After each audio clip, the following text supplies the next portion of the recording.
been feeling blue. My money is too. Shawty act rude till she seen it too. I've been feeling blue. What's up, guys, and welcome to another episode of What's the Dealio? I am Siano, founder of Sabre Advisors, Sabre Business Exchange. To the right of me, I have my co-host, Mr. Mike Steinberg.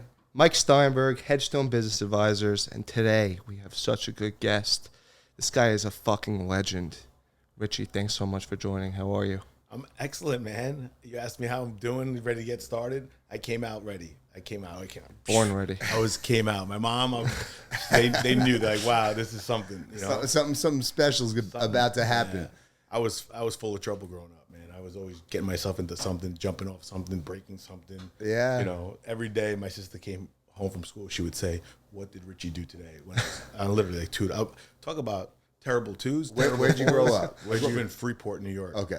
So you and I have a bunch of mutual friends. We've been like, the universe has meant for us to connect before this podcast. We haven't connected. So tell our community who you are. Oh, wow. What do you do? What do you define yourself as if somebody asks you that question?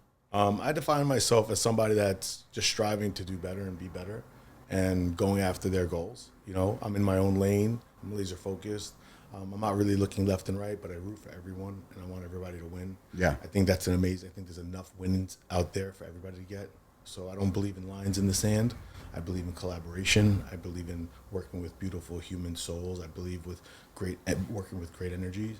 And I do believe there's evil energy out there, and people are trying to, you know, dismantle greatness and break it down. I definitely think that's what yin and yang they say sometimes, or positive and negative energy. Like, I think we're all built on energy. We know that. That's facts. 100%. Science. It's studied. So I think that's a really important thing. So who am I? I'm a guy that believes that there is a higher power. I'm a guy that believes in respect, trust, loyalty, all the old school things that we all should believe in. And, you know, I think of myself as an entrepreneur. A lot of people say they've been entrepreneurs, but I have ADHD of business. I don't think running businesses to me is work. I don't believe in the word work. This is my lifestyle. This is my passion. This is what I'm about. And if I go out every day thinking, wow, I got to work, I think that sounds like such a negative connotation. Yeah.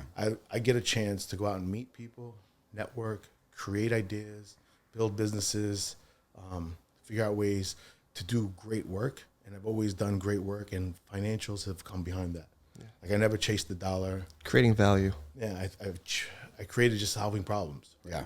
In my lane, whatever I was doing at the time. So, who's Richie Hosein? I want to be known as a good person. I tell my kids 3 things I wish for them always, and this is, if you could do these 3 things, it would be really important to me, and I don't need anything else. A, be good to your mother. If you can't be good to your mother, what female can you be good to? Yeah. How do you know how to respect any female? So, being good to your mother, please. Be good to your brother. That's your blood. That's somebody, but your blood doesn't mean it has to be your brother. Your brothers could be guys that are your best friends. Those are your brothers. Be good to your brother. You have to be a good brother. That's a really important thing. Like, can I be good to my brothers? Like, you need something, I'm there for you. You need to speak to someone, I'm here for you. If you don't need to speak, I could separate and we can still be besties. Mm-hmm. Let's have some fun together. Let's live this life together, because those are your brothers. And 3, be a great human being. If you could do those 3 things for me, Dad did his job. Yeah, that's how I feel. I agree. A lot of alignment, which makes a lot of sense here. I feel like I'm talking to myself. I feel the energy right now. Yeah, great positive energy. God bless. And I feel like we could do a lot. As an entrepreneur, you weren't able to always wake up doing what you want to do every day, right? You had to get to a certain place where that became, more of it's in a way a luxury, right? To be able to like make a living, right? That's Absolutely. What I always say. So how'd you get from Freeport to this chair? Well, I love how you said that, right? So everybody looks at the week, 7 days in a week, completely different. Yeah. I looked at 7 days of a week as 7 days to earn. If I wanted to do what I wanted, I needed to invest into all 7 days. Yeah. So obviously there's so much to talk about, guys. Well, did you go to college? Yeah, I went to St. John's University. Okay. Amazing part of my life. Played college football there. Amazing. They were a 1AA program. within our spectrum, we were pretty good. You know, we were the #1 defense in the nation. We led the nation. I led the nation. I led my team in tackles. Wow. My junior and senior year, I started every single game since I was a freshman. Nice. I played college football and say you started. Yeah. You know, I made some of my best friends from playing football. I had some, you know, I had ambitions to go pro. I knew I was undersized, so it probably was a long shot, big time dream. But I ran a 4.40 at the New York Dragon Combine. Damn. You know, like I killed it. Everything I've ever done, I've been like laser focused as a robot. So, you know, I was the best I could be at 1AA. I was undersized, but I think, you know, if I would have made some different decisions, might have had a better chance. I just played out of position. But regardless, I went to St. John's. I came from Freeport. If you guys know Freeport, it's probably a poorer neighborhood. My family came off of, I always say off the boat, but they actually flew here in a plane. But they're from a third world country, Trinidad and Tobago. So they came here by themselves with no money, no silver lining. They worked. They crushed it. My mom and dad are amazing human beings, and they put their time in and they worked. That's all I knew was hard work. So I grew up in Freeport. My ambitions was to be able to get out of the Freeport. No offense to Freeport, but I just, I had goals just like anybody else in life. So had a good high school career. My high school still gives out every year the Richie Hosein Leadership Scholarship.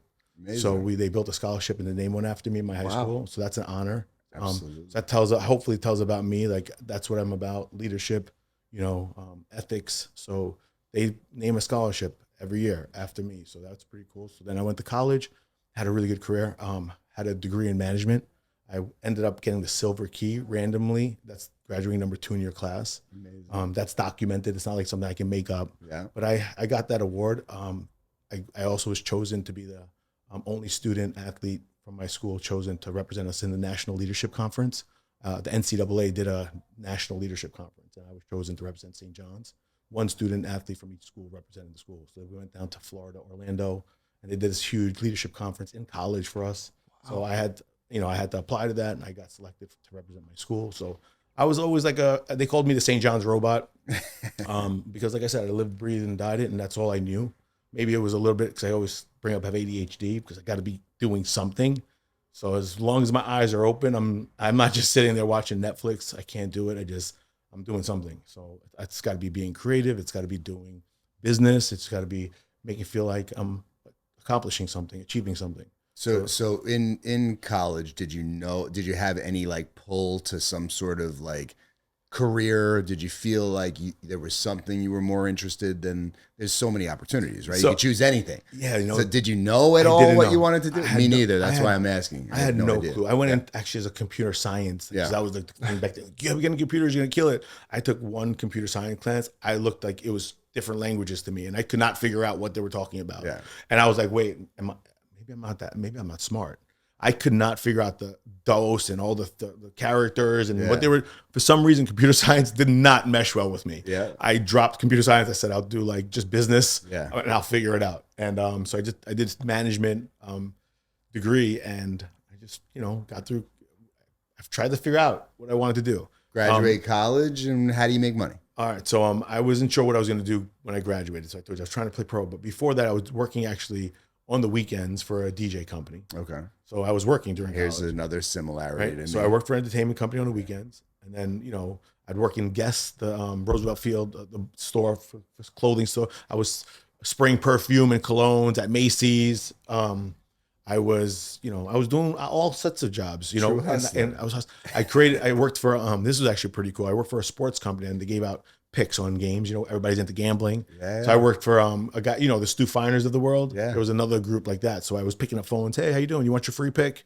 So I was doing that. So I learned that business. It helped you speak to people, right?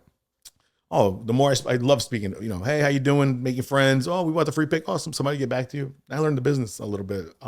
Sports handicapping business. And I saw that the guys I was working for, they didn't do the right thing, I could say. They weren't, maybe giving one side this game. And I was like, I love sports. And first of all, that's wrong. Yeah. So I was like, can we do it right? So I started my own website in college.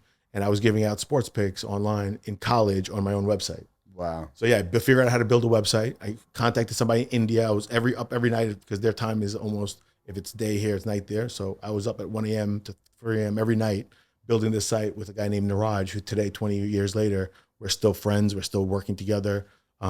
So So we built a site together. I built a sports handicapping website. Did really well for a long time. I got guys that really cared and wanted to pick winners. So I found some other guys that had the same passion as me, like doing research and stuff. And we wanted to do it the right way. So I started a cool site called playersinsider.com, and it's still going. I have one of my best friends from college runs the site, runs the company. They do really good work. He's like, I always tell him he's like a genius when it comes to sports. He could have been, offensive coordinator. Like, he really knows sports. He knows basketball. He's a basketball player. He could coach the way a coach thinks, you know? So when he's looking at analyzing sports, he looks at it differently, and he does good. They win. They do a good job. Great. So I learned a bunch of different businesses. So I combined them all, got a chance to graduate. So the year I graduated was I walked out of college, I'm telling you, chest up. I'm like, man, I stacked my resume. Who wouldn't hire me? I'm like, with that resume I just told you, who wouldn't hire me? And it's all documented. It's like nothing. It's all documented. So who wouldn't hire me? Guess what? So I tried to play pro football for a little bit. So I tried for arena team, and I ended up getting hurt at this arena combine for the New York Dragons. I ended up injuring my back at that. And I was like, frick, I got to go into the real world. I got to get a job. So I said, you know what? Friends I met this guy, Jimmy Pappas. He owned a seat on the American Stock Exchange. And I used to love this guy. He used to take me out. I used to watch him entertain clients. He would bring them out to nightclubs, restaurants. He would bring I'd tag along with him. So I was eating great, like hanging out with the coolest clubs in New York City at like 21 years old. I didn't have money, so I was hanging out with him. And he was just like, you know what? It's entertaining tonight. I just seen how he built relationships with guys. They loved him. I was like, wow, this is cool. I want to do this. Yeah. I want to do this. So I'm like, when I graduate college, Jimmy, I'm coming to work for you. And he goes, yes, I love you. You're coming to work for me. So the day I was supposed to go for my first interview, that Sunday night, he's my neighbor. So he was at my house late. We were hanging out. They used to come on Sunday nights. My mom likes to entertain. Sundays are like family day. Everybody comes. They're drinking. They're hanging out. And he was there. And he's like, well, I'll meet you tomorrow morning. We'll go into the city together. And he's like, this is the time, 6:30 or whatever like that. So we were all hanging out late. My dad was already sleeping. My dad always, the guy gets up at 4:30 a.m. He was traveling an hour and a half to work into Long Island City. So he was up early. So I ran up there. I'm like, Dad, I'm going to work with Jimmy tomorrow. Please. He was always my alarm clock. This is 2000. You didn't really have cell phones to wake you up, old school alarm clocks. And so he always woke me up. So I was like, Dad, I got to go to Jimmy to work tomorrow. Wake me up in the morning before you leave. He says, no problem. I run back downstairs, whatever, go to bed. Next morning, I get a knock at the back of my door. It's Jimmy. He goes, yo, you're not ready? We got to leave. I'm like, my father never woke me up. First time ever he didn't wake me up. First time. I don't know. He said he didn't hear me because he was sleeping, and I woke him up in the middle of the night. He didn't know. He didn't really hear me. He was just yesing me to death. He was already sleeping. I run upstairs, and I told Jimmy, like, yo, I'm not ready. He goes, I got to get to work. I'm like, frick. He's like, Jimmy, I'll meet you in there. He goes, no, don't worry about it. My first interview, basically, I just screwed up in my head. I'm like, I just effed this whole thing up. What's Jimmy's going to think of me? Like, I'm supposed to be. So I run upstairs to my mom. I'm like, what should I do? She's like, well, get on the next train and go meet him. She said, go. I'm like, I don't know, Mom. I don't know if it's the right thing, this or that. So I ended up calling Jimmy, and I'm like, yo, Jim, I'm going to hop on the next train. I don't care what you say. I'm coming anyway. This is just wrong. I promised you I was going to be there. I want to show you. He goes, Rich, I'm leaving half day today. He goes, don't worry. It's not a big deal. You'll come with me tomorrow. He's like, really? It's not a big deal. You'll just come with me tomorrow. And I was broken up inside about it. I was like, frick, should I just do it anyway? Should I not go? Everyone, my friends knew I was going for my first day of work. I told all my family, my friends. So I ended up not going. So I go back to sleep in bed. My friend calls me. He's like, Rich, turn on the TV. I'm like, what's going on? He goes, are you in the city? This is right by you. I'm like, no, I didn't end up going today. 9/11. 9/11. Wow. Damn. That's crazy. If I would have went in at the time, my mom was said to go, I would have been coming in because the subway goes under the Twin Towers. And I would have been late. So I would have been on the last, like the later, like it would have been like exactly when the stuff was going on. Yeah. I would have been getting in the city. That's why Jimmy said he was leaving half day. I would have probably got in right around 11 o'clock. Wow. 11 o'clock is 10:20, I think, is when the first plane hit. Yeah. Something like that. Second plane. But regardless, just how life happens. I was working in the city. I was on 32nd Broadway on a very high floor. And at that moment, well, it was before that, you probably went back to bed.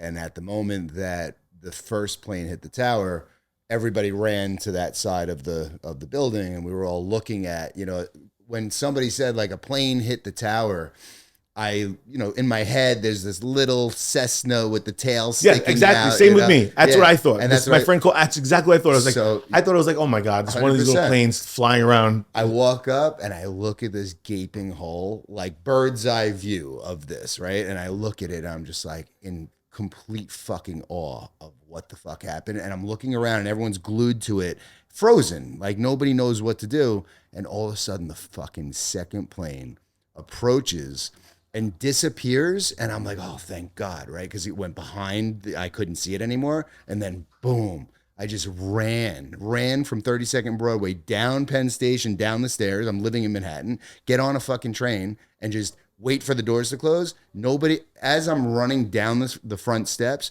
people I know are coming up for their morning commute. I'm like, get the fuck back down into the trains. And I'm literally the only person. It happened so fucking fast that is running down. And then all of a sudden it was a stampede. And I got on the last train back to Long Island.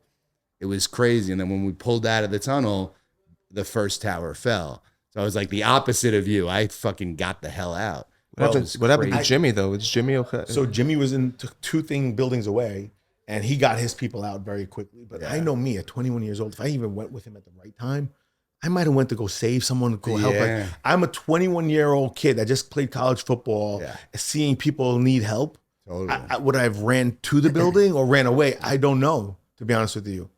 I don't know. Right. And that's what I always today, like, what would I have done? Where would I ran to go help? And a lot of people did. A lot of people ran towards like, yo, we got to go get people out of the building, get help. I have goosebumps, man, because like I don't talk about 9/11 like that. I never tell that story. That's an amazing and incredible. Like everybody had a journey. I mean, that was, but regardless, so that's how life started for me. That's how the real world started. Oh, but listen, I had my marketing. I was doing weekend work. And I just trying to find a job. I wanted to have a real job, though. I'm not saying those others weren't a job. Yeah. Those side huscles, and I think that's what made me who I am. I had those side hustles because I was able to save a lot of money. Yeah, I was working 7 days a week, literally. I wouldn't call it work. I was learning 7 days a week. Yeah, working 7 days a week for 7 years straight, and I didn't take a freaking break. I just, I stacked, made money, was able to invest into things. But you have to save. Like if you're working 7 days, you're not spending 7 days. You know. I was just stacking. I was able to buy my own house at 23 years old. Amazing. Bought my second house by 25. So you got into real estate, obviously, naturally. I was married at like 23 years old. I had my first kid young. Wow. It really made me think like I wasn't trying to go out and hang out, party, do any of those things. Yeah. Like, I got a kid. I got to take care of my responsibilities.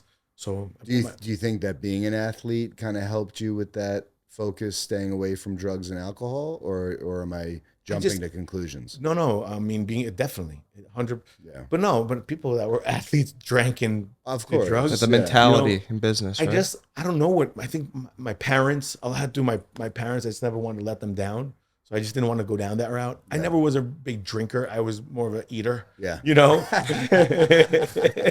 So I mean, listen, like alcohol to me, I hated the way I felt the next day. Yeah. I just literally like, why would I go drink? Like to be, I don't need alcohol to be outgoing. Yeah. I could be outgoing without alcohol. So maybe that's why people did it. So I could be silly or whatever without it. Yeah. So I was like, man. So I was like, but I drank. Don't get me wrong. But I even when I was in my businesses today, like nightlife. Yeah. I never drank. I was in my clubs when I opened up nightclubs. Sure. I did not drink in the clubs. My waitresses would be like, yo, they knew, give me a Red Bull. That's all I needed. I needed energy. And I wanted to be able to, I was so lazy. Was the DJ playing the right music? Was the lighting guy doing the right thing? Was my staff running and hustling and making sure the customers are good? Like all I cared about, I was there straight business. And everybody's like, oh, you got to hang out in the nightclubs. Nope. The only PI, I was a DJ and then a nightclub promoter in the city and the Hamptons and Miami and probably around the same time as you. And started with Jason Strauss and Noah, Tao guys. Look what those guys ended up doing. Yeah, so I'm still super close to Jason. Oh, really? Yeah, so unbelievable, crazy. But that's where I learned. See, I was the party guy, right? So I was the guy that only wanted to go to the club so I could drink for free and have those perks. Yeah. And most of my crew was that, right? So we would come in and just get hammered and have the best time ever. And it's funny because now I don't drink. I stopped drinking 2 years ago, just shy of 2 years ago.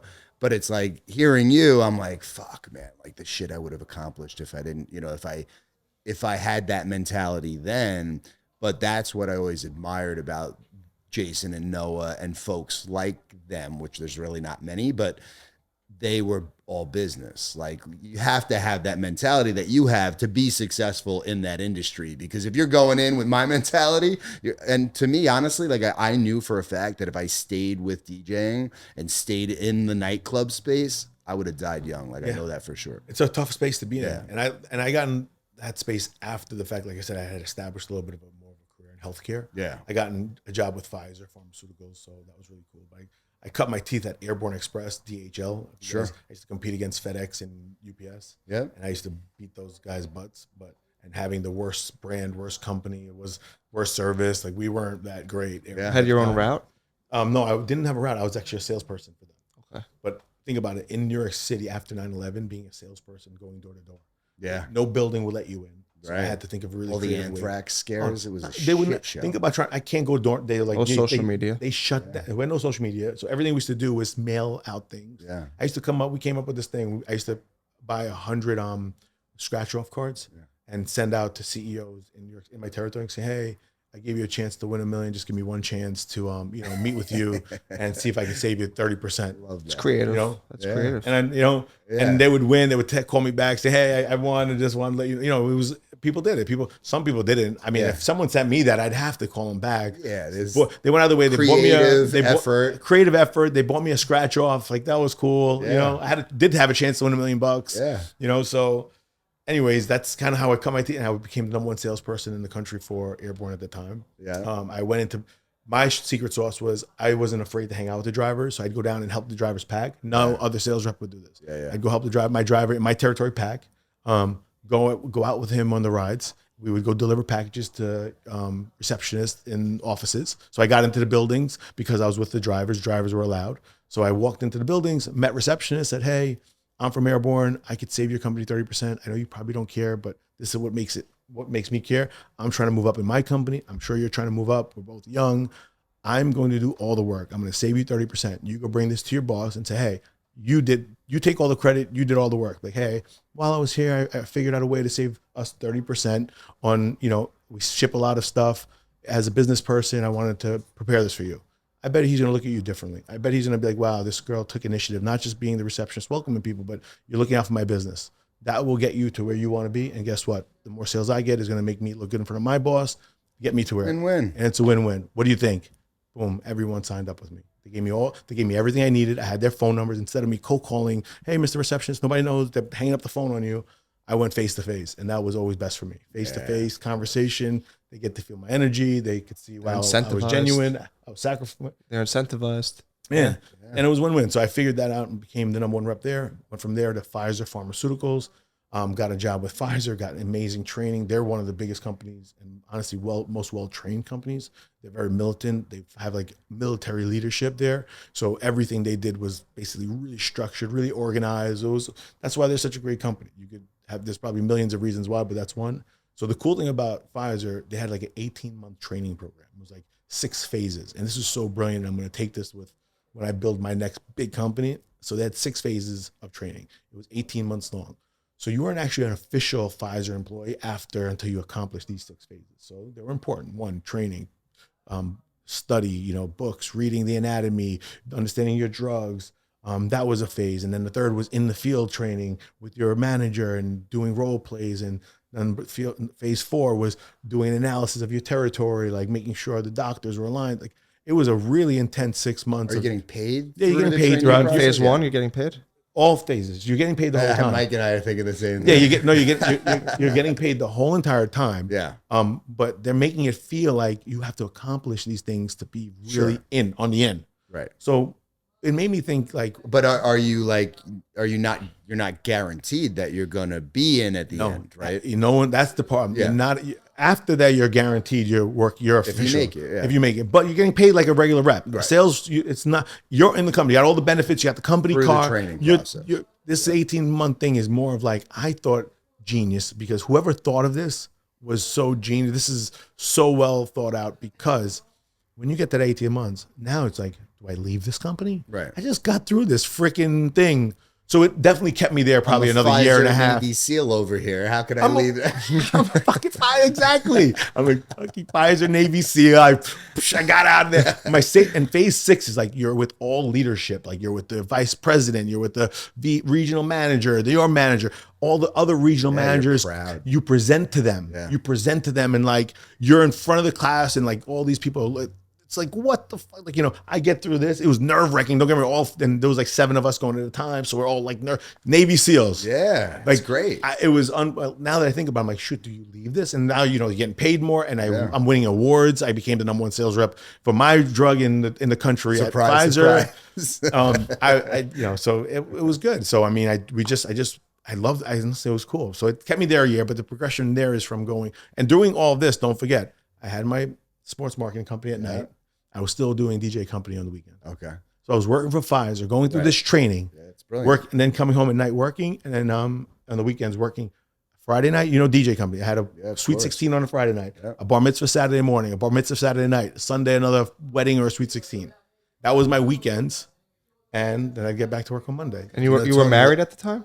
At like 20, that time around 23, yeah, I was married. Wow. So And I was how did married. you balance that? And I had kids, yeah. How did I balance that? It was difficult. Don't get me wrong. As a father, I just wanted to make sure I could take care of my kids. So I just put them, and listen, no one taught me this. I didn't read the book on marriage, and was I perfect? Absolutely not. I worked all the freaking time. I get it.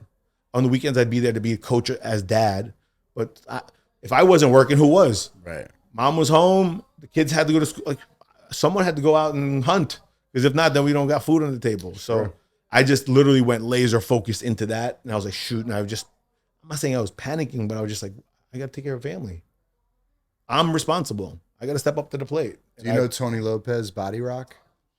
Body Rock. I remember Body Rock. Yeah, I they remember were that. around for a long time. I worked for He sold EJ it. the DJ, and me and Gio from Gio Events. Yeah, I know Gio's one of my best friends. He's Really? he's one of my mentors. Tell him I say hello. Oh, I can't wait. I met him through Matty Sorrentino, 388. Oh yeah, I love Maddie. Yeah, I love Maddie's Maddie. the best. Maddie's a good friend of mine too. I very love close. Maddie. We're great guys. We got some good. We Yeah, have so many. I'm not surprised. I don't know how we List haven't goes met. on.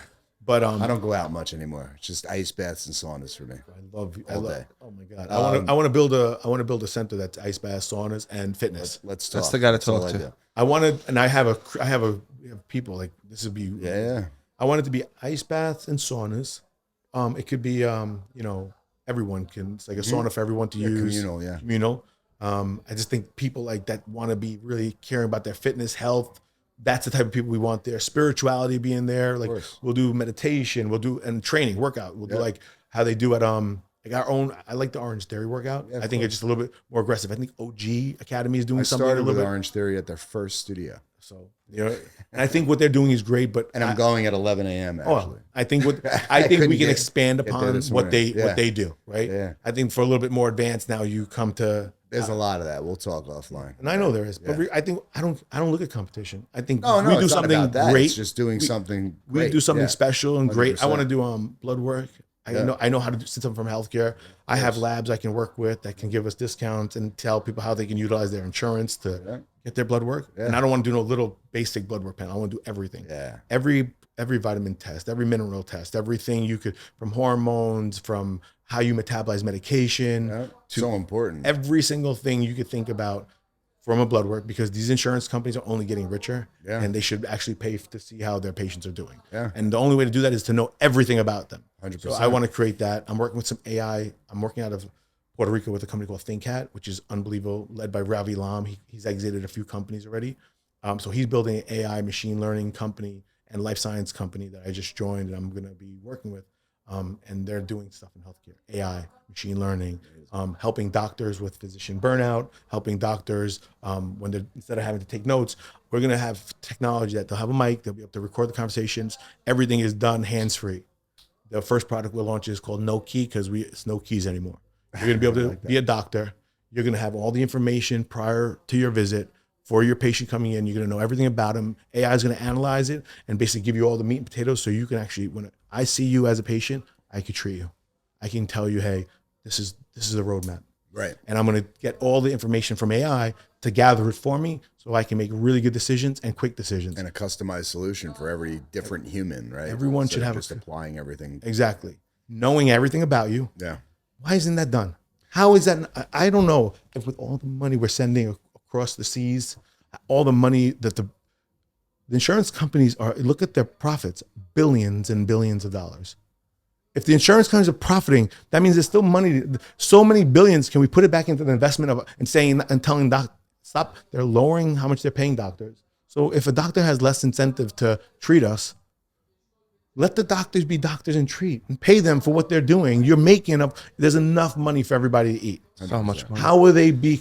The billionaires are the insurance companies, just like the casinos. They don't. Insurance companies just keep getting bigger and bigger. They don't get smaller. Yeah. Casinos get bigger and bigger. They don't get smaller. So at the end of the day, I look at it as the same.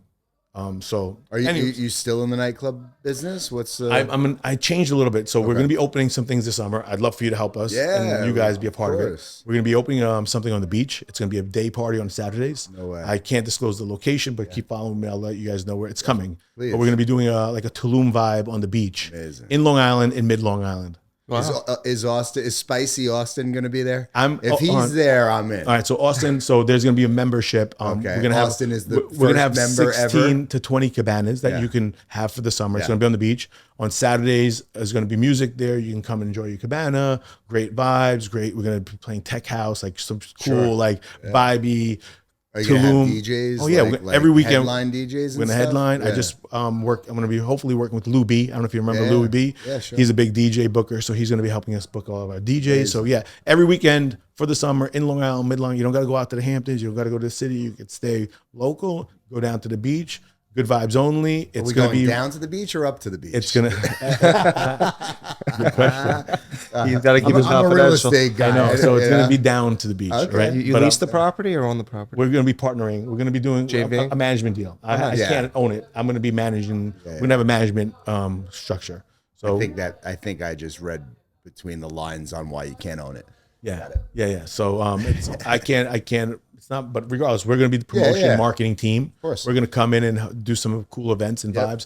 But it's going to be super high end on Saturdays. So like I said, we're going to make sure that we want the right crowd. Yeah. We want the right atmosphere. You're gonna have a lot of hydrated water for me, a lot of like mineral waters and salt waters. During the day, I want to start early and do like something by the beach and do some classes. I would love to do meditation, yoga classes during the morning session, and then go into like really good vibes. I told you we're gonna have like Is it only gonna be on weekends or only is it- on Saturdays. Yeah, as only right on now. Saturdays. and possibly Sundays. Okay. So I met with some, I went to Toku last night. So I met a few of the guys. They would love to work with me on maybe doing a industry Sundays. Yeah. So Let's that's bring back body English on the beach just for well, the the summer. body. I want to reach out to those Right? guys. Well, I want to reach out to those guys. Maybe on Tuesdays they could do it by the Exactly. beach because they have a few nights I think programmed somewhere else. But why not do a few nights on the beach? Because body English is done. Like last. No, they're coming. They're gonna Oh, they just are coming trans. back? I heard they're gonna I be. thought that they I don't was- know. Actually, yeah. I would love to reach out and speak to those guys. Well, it's So- interesting because we know the Scottos, they're friends, and it's public knowledge that the Chateaubriand is going to be a shopping center. So so body English will, I guess maybe the structure will be there for this summer. Well, I you gotta don't know. remember, Body English is not Chateaubriand. No, I know, but I'm saying that's where it was, right? So they're going to relocate it. That's Obviously, it. yeah. The brand can go anywhere, 100%, and what they're going to yeah. do is going to move. And I applaud those guys because they've done great work. Yeah. They've done outstanding work. They're known. People get excited for it. Yeah. So maybe we could do it down by the beach as well. So we're going to create something. Long Island needs it. We need it. It's a great place to entertain. We're going to be networking. Come meet people. And come have a great time. And That's awesome. in the sun. It's exciting. Love Down that. by the beach. Very Down exciting. by the beach. Oi.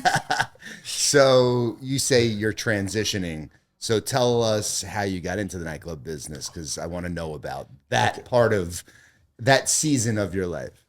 So that's an interesting season. So how? Okay. So Do you look at life as seasons? yeah, I think so. Yeah. I mean, I feel like you're entering a new one. Yeah, absolutely. You just said you are. Yeah.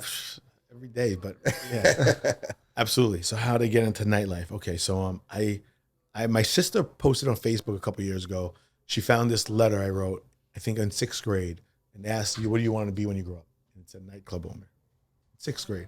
I can't believe I said that, but Did you ever post that on social media? what? Did you ever I post gotta find it. I don't know. Actually, That would go viral. I gotta find it. Yeah. With a fire reel of like Paulie D, Like, DJing this is- at your yeah. nightclub or whatever. Well, we had so many sick people. That's DJing. what I'm saying. Go ahead. The floor is yours. So that's why I kind of wanted to start, because it actually made me think about, like, wow, I manifested that goal at 6 Yeah. a.m. Right? So what time we got? Yeah, we have. Okay, Yeah. I have to be done by 10:10. So Perfect. if we can go 10:10 is a cool time to leave, finish. Yeah. Yeah, we can keep What going. time is it? 9:48. Yeah, so let's just go to 10. 10 minutes. Yep. Cool. So, yeah. So I had the bug, but obviously, didn't know how. So I got into healthcare, I was doing all these other things. Yeah. But I was saving a lot of money. I ended up getting divorced. Mm-hmm. And at that time, I got approached by One Oak's team that were doing the One Oak South. Richie Akiva. Not Richie Akiva, though. The Yeah, team yeah. that was Team. going to license the brand and do it in Southampton. Okay. So, like, hey, they're looking for investors. The old tavern. Yep, the old tavern. I said, they're looking for investors. I said, oh, I used to promote the tavern. One Oak is a sick brand Yeah. in my mind. So leading up to that, I'm entertaining. As a rep, you're always taking doctors out, going out with them, spending time with them. So I was taking them to the city. So to get into restaurants, it's not what you know, it's who you know. So I need to make friends. So this opportunity came. I was like, wow, this is a great opportunity for me to be an owner of One Oak. Like, that brand, I'm going to make a name for myself. I can go to any restaurant, like, hey, I'm an owner of One Oak. Can you hook me up? Can you take care of me? Like, that name has clout, right? Yeah, so I said, absolutely. this is a great investment for me. I didn't expect to make too much money back, because I'm like, maybe they just wanted my money. But for me, I just wanted the title, because I knew I was investing in that time into New York Knicks tickets, Mets tickets, this ticket, that ticket, just entertaining stuff, So I was like, let me do this. Let me try it. So I realized the first year, got some money back. I didn't feel like an owner. Like, I felt like my money was taken, but I gave a big portion of that investment to them. I just thought, maybe they take my money. I don't know. They didn't make me feel like an owner. Like, Yeah. I just couldn't explain it, right? Yeah, like, no, it was a weird feeling, but whatever. I went with it. I didn't know the business, but I got a chance to learn the business, how the promoter works, how the table. So I literally was now going every weekend as a client, because even though I was the owner, but I had a table, my friends would come, and literally I was probably the best promoter table ever. And I didn't even know that. I would just come to my table where my friends were buying bottles. I got a little bit of a discount on the bottles, but I was like, okay, I'm cool. This is awesome. But I was just analyzing the business. I wasn't a drinker. I wasn't a partier. So I was just kind of like analyzing that summer. That summer, we didn't make no money back. They lost money, they said. I mean, we did a big time sales. We had Kim Kardashian there. We had all these big names. We were Jennifer Lopez. We had everyone coming to the Hamptons. We were spending a lot of money to have them host. And so I didn't understand the game, but I realized Scott Disick ever come Scott through, Disick, of yeah, course. plenty of times. I didn't understand the games, but I guess they were investing into the host, paying a lot of money. We would do big numbers, but we didn't profit. We were spending it into the. So I was like, okay, it's awesome for the One Oak brand, but it's not often going to be awesome for my pockets. So we didn't make money. We lost money. And I'm like, wow, we did all this business. The front door guys were making a killing. The promoters were making the killing. Yeah. Even One Oak was making a killing because they got 10% of guaranteed profits. Right. That was the licensing deal. So they had There you no, go. they had no risk. That's where all the money went. They had no risk in the business, and they took 10% licensing fee, so they took 10% of the gross, no matter. So their goal was to drive numbers up, because the higher the numbers, Gross. they didn't care about the Yeah. bottom line. They only cared about the top line. And I Yep. was like, boom, my first year I realized what was going on. Yep. I got myself in the deal. Let me make the most out of it. So the second year we go in, they needed 50,000 more from each of the investors, this and that. They needed more money to get the place open. Like, what the heck are you saying to me? I said, fuck, let me do it. So I did it. Yeah, we got to change the curtains a little bit. Dude, it was. I get it. CapEx True, expense. Bottom line is, we weren't going to ever make No, money but they in this didn't have place. to do anything. Really. We weren't going to make money in this place. That was not this place. So the second summer, everybody's making money. The place is killing it. We're another one's great summer. We lost money again. Like, hey, we need more money this next one. Not fool me once. Fool me. So I said, we got to make a different arrangement. I'm like, I hold everything in escrow. The equipment, the lease. I want to give you guys back your place. Give me back my investment. This is not for me. This is not what I'm about. I see what's going on here. I'm either going to expose it, or just give me back my investment. You take the keys. You guys run with it. You guys are making money. You're making 10%. You guys are doing actually really well. Just get me the hell out of here. You guys could probably do better, because if you guys were really invested in it now, not just taking the 10%, you care about the bottom line too. You guys are murderers out here. Please. Good luck with that. I'm about doing good business, doing good by people, doing the right thing. So they said, no, we're not good. We don't want to do it that way. I said, make me an offer. So they offered me 1/5 of my investment back. I said, now it's a slap in the face. Doing great. Just give me my money back. We separate. You guys are making money in One Oak in the city. You guys are killing it. Just do the right thing. Give me my money back. All right, I'll take 10% discount. They said no. 1/5 is what it is. I said, listen, you got till Friday to let me know, or I'm taking the place back. You guys don't have money. You guys are asking for more money. We're gonna go to court. I own everything. It's under my name. This is an easy win for me. I said, I don't want to do that. I don't know what the nightlife business, not my business to be in. It's yours. Enjoy. Nope, that's it. Standing offer. Friday came. I said, I got work to do. I got to figure out how to run a nightclub, create a nightclub, build a nightclub. From not knowing anything about it, I figured out how to brand it. I figured out how to create it. I figured out everything they were doing from a promoter standpoint. I knew marketing, so I figured out marketing. I did marketing better than them, actually. I found a partner in the Hamptons as well because I didn't know how to operate it. So who is the partner? Zach Erdem from 75 Main. He's a big name out there. Yeah.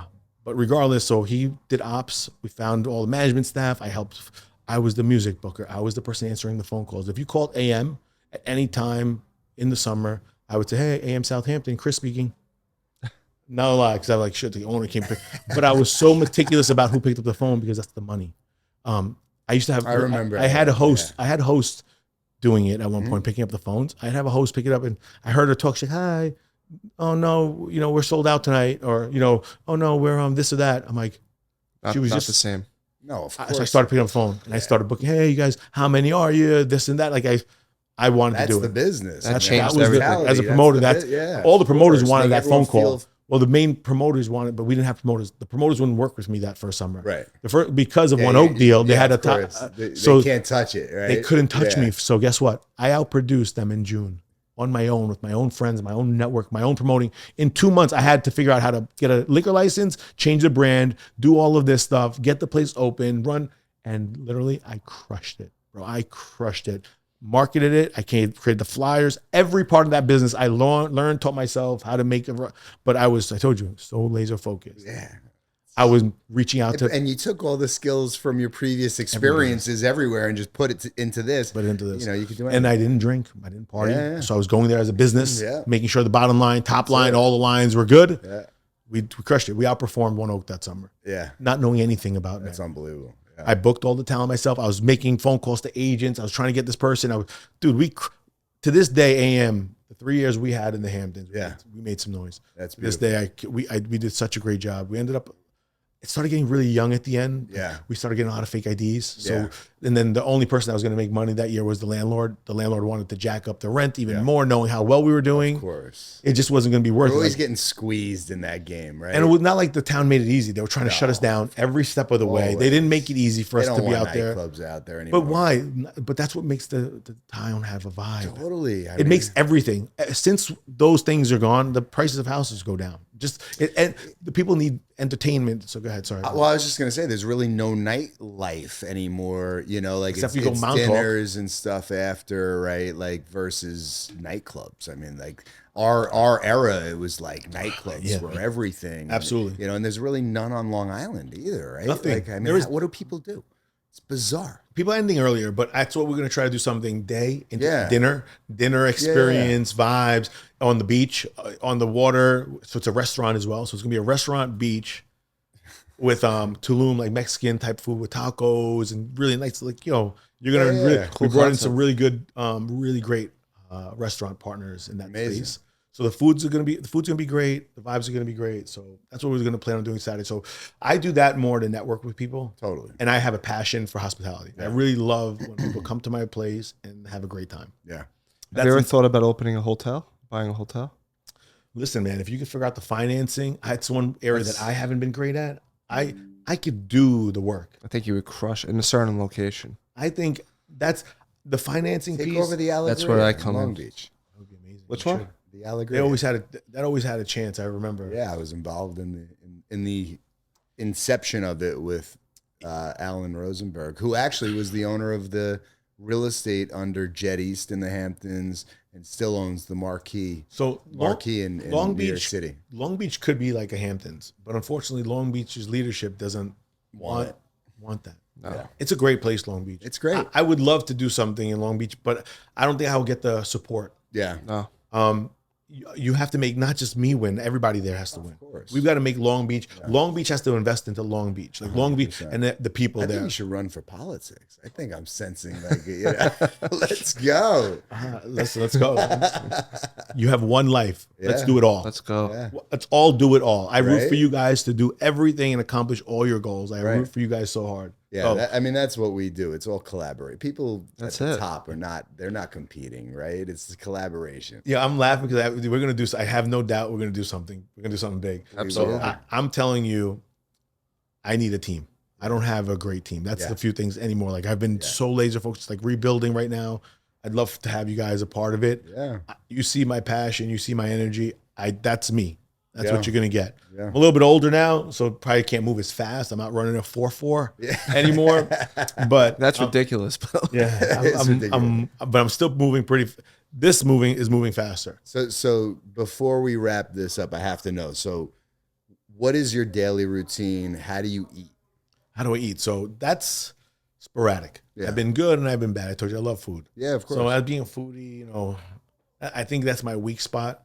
But when I try to eat healthy, I'm trying to do intermittent do you have a fasting. daily routine though? Like, are there non-negotiables for you? Like, Yeah, I mean, like I said, I'm on and off though. To be Yeah, honest yeah. with you, I'm not perfect in that area. It so surprises me. 'Cause And I'm maniacal. Like consistency and discipline, I am like, I'm a robot. And you started out using that word robot because I think that's really like, The issue with me was having my schedule is so inconsistent. I'm traveling. yeah, me too. Up late till like 1, 2 a.m. sometimes. So it depends, that shifts my schedule, but I also have to be up early for getting on conference calls for all over the country and all over the world. So Do you prioritize sleep? I've been lately. Yeah. I've actually been lately. I need my sleep. I need to have circadian rhythms. I need, because I don't sleep well because I'm always thinking. My mind is going so fast. So like my sleeping isn't great. So I've been, but you're right. I've got to do it in certain times. Like I said, when I can I want to wake up early. I want to train in the morning. My feet touch the ground. I want to get some sun. I want to There get you some, I make sure I open my eyelids. My friend just taught me, make sure I get the back of my eyelids now too. Like everything I can. And I do it as well as I can. Yeah. Right now I have so much work. Yeah. So I've been putting a lot of work in front of my own personal development and Do fitness. that. You're absolutely right. You're absolutely right. So summer's coming, good excuse so I've been trying to get my schedule back into routine. Sure. And I know because once I'm scheduled, like you said, I'm at my best. Yeah. I'm always at my best when my schedule is great. So that's thank you for just referencing that and thinking about You can't outperform how you feel, right? You're a high performer at all levels, but I feel like you could actually get more if you're doing all the right things. What are you check the doing? boxes. What's your day look like?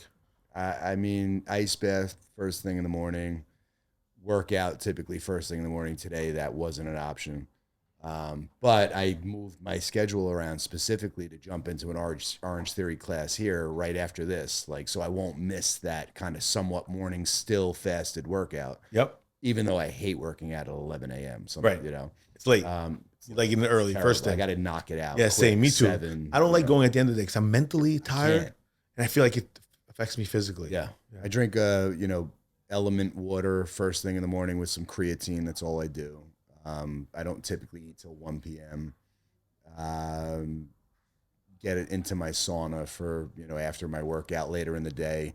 If I have time 3 days a week, I'll do contrast between the ice and the hot for I love about that. an hour. So Where do you I live? that. Right here in Melville. Right, literally. I might have to come hop in that ice bath in the 100%. I mornings. would love that. Yeah. And then, I try to sleep is the biggest challenge. But I'm trying to really focus on sleep now, which is, I think, really like the unlock for me. You look fantastic, by the way. Thank you. I mean, you look like and you're- at my prime, I was, 50, 60 pounds heavier. Like, So I'm going to get on that mission. Let's go. that's the I'm going to make a best. commitment. I need that partner. Yeah, I want 100%. all the Accountability. ice baths. I don't have that Yeah. locally or at home. we'll change that. Change Yeah, that I'm sure. fast. Yeah, it's the best. Yeah. Let's have a great summer. Let's work together. Let's figure out ways to collaborate. I told Absolutely. you. I can't. Let's do this more. You guys want to do this again? we'd Yeah, love of to. course. Want to do part 2, 3, we 4, just 5? literally like scratched 6. the surface here. We need part 2, 3, 20. Let's go. Yeah, 100%. Are you in? Yeah, it's in. What'd you think? What'd you think about the conversation? I really loved it. I loved how the flow of it, and I just found it so, from knowing Jay for so many years, so interesting. Yeah. I feel like your worlds collide in so many Yeah. meant to happen. Yeah. Wow. There just needs to be more conversations like this. That's amazing. Yeah, I love that we're still rolling. We never officially ended the podcast. Oh, shoot, I'm sorry. No, No, you it's kidding? fine. It's all Everything- good. It's all You wanna good. No. push my I Amazon? do. No, hold on. Yes. Let's keep it in. That's part of it. Oh, of course. Everybody wants to see the real. That's right. But I want to ask you before we do close. Actually, I'm going to let Mike ask you a question. That's what I'm going to do. Now? Yeah, now it's a welcome to the Hold on. podcast. Mike. We're on. I'm telling you, we're gonna do 100. I love this Oh, energy in for here. sure. To be honest with Likewise. you. Yeah. We're gonna do this a lot. So Yeah. this is one of many. Yeah, Do it, man. There's just, you said you don't have a team. We're right here, man. yeah. We got have a teams team. behind us that we can collab together. Listen, it's all about good people, trust, all those things, ethics. If we can do good business, why not? Let's do it. Yeah, I picked know up my a lot lane. from you today. I picked up a lot. I know- It's great. I know great my content. lane. I know my lane, and if you, this is awesome. I hope you picked I up love from the me. 18. I love the 18-month training that you went over Yeah. with. Like I have I have 200 people in my company. I'm gonna look that shit up and try and implement something like that. 6 phases. That's so important. 6 you phases. know? Make them feel good. Make your people feel real good about being a part of this thing. And that's making a real investment too, But I mean the But you- quality of the person after that investment is. But you know what? It wasn't just one way. I told you they paid a lot for our training. They gave us the resources. I was reading a lot about personality development. They invested Psychology. into us too. Yeah, my business, everything's psychology. Like I could tell right away what kind of type of personality you are. Yeah. I can read someone immediately, and I gotta try to put that into. I gotta create content about that. It's tough to teach emotional intelligence, Yeah. right? And I think that's key to, especially in sales. Sales. It's so important. Gotta know You when to figured that push. out early. So, Richie, where can everybody find you? They can find me online on Instagram, Richie Hosein, RichieHosein. That's my Instagram handle. I have a website too, richiehosein.com. So either one, there's a message. I have an email and a phone number. Please get in touch. Contact me if I can help in any way. Yeah. I might be slower to get back a little bit because, like I said, I'm working on a lot of projects right now. But harass me, keep getting in touch with me. I give everybody the right to get in my mailbox, connect with me. I want to try to build out a coaching program too. Hopefully, at some point, I see a lot of people doing that. I think that I have a lot of value to add. Yeah. I have a lot of experience to share. I think I can help people. I can help businesses. That's what I'm doing right now. I'm helping 2 big companies. One called Cherish Health. You can find them cherishhealth.com. It's radar, sonar, AI technology for the home. No wearable device. It can detect if someone's sitting, standing, or if they fell. You can alert authorities if your elderlies have fallen. I can get an alert on my phone. Hey, mom just fell. Check in on her. Press a button. Go into a speaker. Mom, you're good. It talks to mom. Hey, mom, are you good? Mom can say, yeah, I'm fine. I'm all right. It could also let me know at some point if mom's heart rate is dropping. It detects heart rate also with, like I said, no wearable. So it's always on. It's always working in the home. 1,600 square feet, radar through walls. So I'm working with that, and the development of that product is going to advance so amazing in the healthcare world. It's going to be able to place a unit in the home, and it's going to monitor us if your heart rate's dropping. Mom didn't, or your elderly. It's for the elderly to start, but it can be for anyone. Mom didn't get out of bed till 10 o'clock. She normally gets out at 8. Check in on mom. Maybe she's going through something. Maybe something's wrong. She's not feeling well. Mom went to the bathroom too many times today. Maybe she has a UTI. Yeah. Mom maybe is depressed. Okay. Now we could take care of our elderly right from our phone. Open up the app, see if they're sitting, standing, if they fell, what their heart rate's doing. Or if you want to check in right now, press the button and speak to mom. It's a speaker as well. It looks like looks like a beautiful little speaker. The CEO of that company used to work with Steve Jobs at Next. He was his chief sales officer. So I get to work alongside someone that worked with Steve Jobs. That's really exciting to me. I told you, the other company I'm working with is a venture studio. So we're raising capital for AI and machine learning and life science spaces. So we're raising capital and we're investing into those type of companies and building our own companies in AI technology for healthcare and doctors. Specifically, we're going to try to improve the lives of doctors. We need our doctors. We need our nurses. We need everybody to be able to be treating us. We're going to have a major shortage. In 10 years, they're saying we're going to have 125,000 shortage of doctors. What are we going to do if we don't have doctors? How are we going to stay healthy? We've got to either help ourselves, give them the tools so they can treat better, faster, quicker, and do better work. And that's what we're going to be trying to do. We're going to try to implement those things. And we're not try, we're going to do it. The founder of this company, Ravi Lam, he's brilliant. He's a technologist. He was actually did his thesis in 1986 on AI. So if talk about someone knowing the space, he was one of the first computer science majors in India, out of India, and he's now graduated from Stanford. He's got degrees at Harvard. So I'm just trying to align myself with gentlemen that are. The name of the company is Think Hat, but I should think it should be called Forward Thinking Hat because that's what he's trying to be. He's trying to just next level. He's trying to catch. Let's catch Elon Musk. Hopefully our products will be able to get into the Neuralink, so doctors don't even have to use anything. They can just use their mind to start putting all the keys and pieces on paper so they could treat patients better. But who knows where it can go? Amazing. But the future is going to be really bright. I'm excited to align with you guys. Likewise, I'm doing a lot of stuff. However, our worlds can collide and merge. Yeah, man. I can't wait. We'll probably make some noise. We definitely will, man. Right? Thank you for coming. Thank you so much. Amazing part Appreciate one. it. Thank you guys for having me. Blessings to both of you guys. Appreciate you, man. Likewise. Thanks.